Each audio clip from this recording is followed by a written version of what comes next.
قرآني جهادي دربي ويقيني.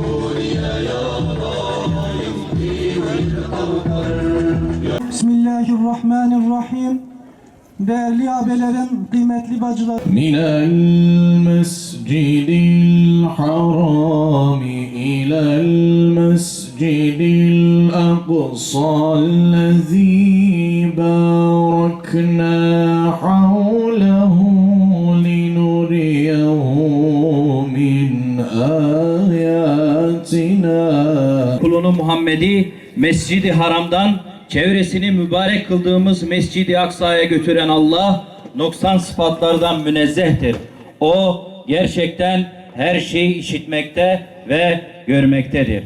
Bugün Kudüs işgal altında, Mescid-i Aksa işgal altında, Filistin işgal altında. Efendimiz, önderimiz, Peygamberimiz Hazreti Muhammed Mustafa'nın aleyhissalatu vesselam üzerinde miraca yükseldiği Hazreti İsa, Hazreti Süleyman gibi daha birçok peygambere vatan olmuş Kur'an'ın mukaddes ilan ettiği şerefli topraklar insanlık tarihinin en pis, en alçak, en cani yaratıklarının tahakkümü altında.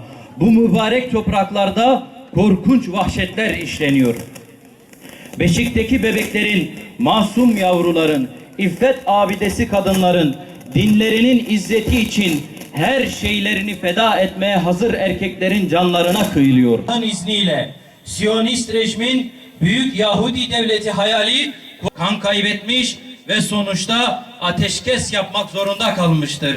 Gazze'deki mücahitler iman varsa imkanın var olduğunu tüm ümmete yeniden göstermiştir. Siyonist rejim 1967'den bu yana ilk defa bu kadar büyük darbelerle karşılaşıyor ve yıkılma korkusu yaşıyor.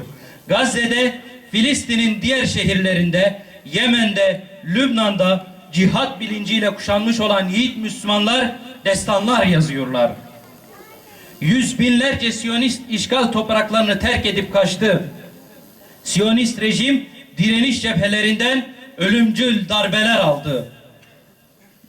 Ey dünya Müslümanları, ey İslam ümmeti, ey Türkiye'nin Müslüman halkı, görüyorsunuz her türlü imkandan yoksun bir avuç kahraman Müslüman yaklaşık 2 yıldır Siyonistlere, onların arkasında duran Amerika'ya ve tüm dünya müstekbirlerine direndi ve destanlar yazdı.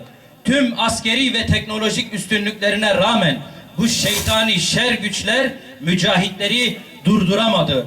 Bir avuç mücahit şeytani şer güçlere karşı imanla direndi, zulme boyun eğmedi ve kazandı. Adına katkı sunalım.